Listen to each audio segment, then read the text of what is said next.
How come I'm not walking in and I'm not feeling strong and dominant and comfortable in who I am? I have been spending a lot of time thinking about confidence and what it means for people to get out of their shell and be who they truly are alone out in the world. And what I've realized is confidence is a huge issue for way more people than I would have expected. And I think with confidence, we don't fully understand what it takes to actually build it.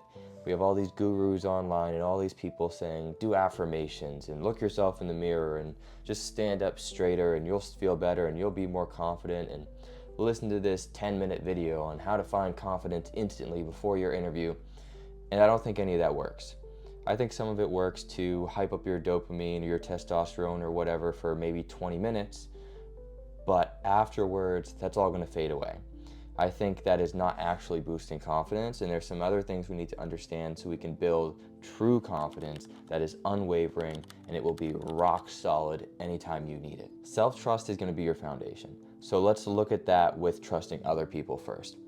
If we're friends and I invite you to go do something, but then I consistently show up late or come up with excuses as to why I couldn't make it last minute, how are you going to feel? You're going to eventually stop trusting me.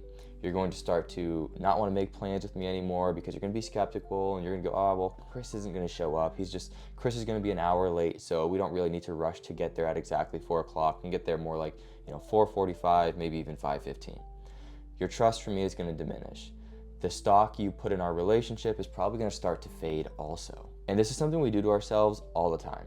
Think about how many times you've said, I'm going to get up tomorrow at 6 a.m. and I'm going to go for a 2-mile run or whatever it may be.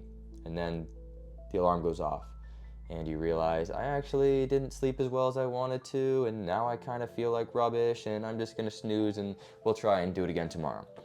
You broke a promise to yourself. And now breakfast comes around, right? And you told yourself 2 weeks ago, 5 months ago, whatever, that you were going to start eating healthier. And you said, okay, instead of having this super sugary granola bar for breakfast or skipping breakfast altogether and just having my sugar-filled Starbucks, I'm going to start having eggs and a piece of fruit for breakfast instead. But breakfast comes around and now you go, oh, actually I don't have time to cook today. You slept in a little bit, but you slept over your alarm that you set for your secondary alarm. So now you're running low on time and you grab the granola bar again. Another hit. Now you're not trusting yourself even more. And then work comes around and you have that project you have to work on and you're talking to people, and then you realize the deadline's creeping up and you have an excuse for why it had to be pushed off. And then it goes on, and then later on in the day, say you go on a date with somebody and you misframe your past relationship and you knew that you actually broke up because of something you did, but you didn't want to admit it, so you framed it on the other person, and now again you're being deceitful. And now the end of the day comes around and you're sitting there and you go, how come I don't have any confidence in myself? How come I'm not walking in and I'm not feeling strong and dominant and comfortable in who I am? And it's because you just spent an entire day lying to other people and lying to yourself and being deceitful, and there is nothing there that you know is solid. But if you woke up, you went for the run, you maybe prepared your eggs the night before in like a frittata style so they're ready to go and you can microwave it for 30 seconds, feeling good, and then if you got to work and you did the work that you had to do, you're going to feel so much better about yourself. Or when you go into that day, instead of going, hey, yeah, it was totally the other person's fault, you go, yeah, my communication was actually really bad then, but this is what I've done to fix it, and this is what I want and what I'm looking for in a future relationship. You're gonna feel better. Maybe you lose the date because they see it as a red flag. That means it's just not the person for you anyway. But you need to do those little things to build confidence in yourself. If you can't trust yourself, and other people shouldn't trust you, why would you have any reason to have confidence? And that's the hidden cost of doing these things, right? That's our second point, the hidden cost. You miss these marks that you promised yourself, and there's all these little things it's taking out, right? You assume, okay, if I just have this granola bar instead of the eggs this one day, it's not gonna be that big of a hit to my health and fitness. One day turns to a week turns into a month, and that turns to a year. And then that turns into, 20, 30, 40 extra pounds on your body, depending on how long you do this for. And then those little lies, those little things that stack up, right? That's why they always talk about how people in relationships that are suspicious of their partner for cheating are the ones cheating, right? That is exactly what this is. It's because they know they did it before, so why would somebody else? If you're being deceitful, why would you trust anyone else? Why would you trust yourself? Why would you do anything at all for anyone else when you know that nobody should do it for you because you're going to react in a certain manner. So the best thing you can do to start turning this around is to make small promises to yourself and keep it. And this is how you're going to do it. You're going to start with, instead of I'm going to go for a 6-mile run and I'm going to have the perfect meal and I'm going to kill it at work, start with one thing. Say, when my alarm goes off, those 45 minutes early that I want to be running in, I'm not even going to run, but I'm going to get up then, right? It doesn't have to be huge, because just waking up earlier is hard in itself. Waking up earlier and going on a run and everything, you're just stacking big things. Start smaller with a little promise to yourself. I'm going to wake up 5 minutes earlier. I'm going to wake up 15 minutes earlier. And when the alarm goes off, you're going to get up and you're just going to go on with your day. You're just going to get some extra 10, 15, 30 minutes that day. But what's going to happen is, over time, every week, every 2 weeks, bring that up a few minutes. Start adding in something new. Depending on how big your jumps are, you might start with 5 minutes every day. So instead of 6 o'clock, we're waking up at 5:55, and then 5:50, and then 5:45. Maybe you're doing a bigger jump, and instead of doing a small increment every day, maybe every 3 or 4 days you're jumping up 30 minutes. So instead of 6 o'clock wake up time, now you're waking up at 5:30. 3 days later, now you're waking up at 5. And then 3 days after that, maybe you're adding in a morning walk when you wake up instead of a run. And then 3 days after that, you're doing a walk, jog, and another 3 days, you just keep compounding it over and over. That's going to be the way you're going to start to build trust with yourself. It's going to be by keeping those small micro promises that to you are going to feel super stupid and little.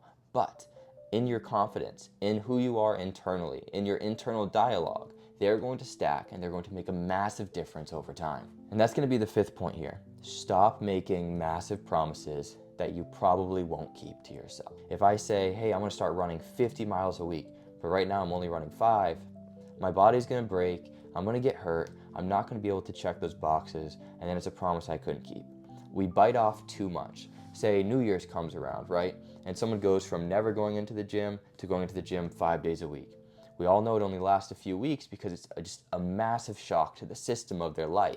It destroys that ecosystem, and a lot of people can't stick with it. So that's why when you're breaking things down and you're looking at these promises you are going to make to yourself, because that's how you're going to change your life, that's when you need to say, okay, swallow my pride. This is going to be a little one. I'm just going to wake up 5 minutes earlier and I'm going to get out of bed. That is a win in itself, but don't bite off too much. And this is another key point. Identity is built through repetition. I can sit here right now and say, I'm a hybrid athlete because I know for the last few years, I've clocked 25 to 40 miles a week running. I know I've done Spartan races, half marathons, high rocks, on and on. I know I'm lifting 4 to 5 days a week on top of that. So in my soul, when I say I'm a hybrid athlete, there is no issue in my identity because I believe it. But if I'm going to claim something that I'm not, and that's what a lot of people say, right? They say, fake it till you make it. I don't really like that, because you can, but it's in the actions. So if you're just saying, yeah, you know, I'm a runner, but you're not actually running and you're maybe going out once a week, is that really how you would define a runner? That's what you need to do. You need to sit down for a moment and you need to go, okay, if I was to be a runner, how do I define a runner? Do I define a runner as somebody that does marathons? Somebody that does a 5K a few times a year? Somebody that just runs consistently every week no matter what? Maybe it's 1 day, maybe it's 2 days, maybe it's 3 days. You need to define these terms of what it means to be X person.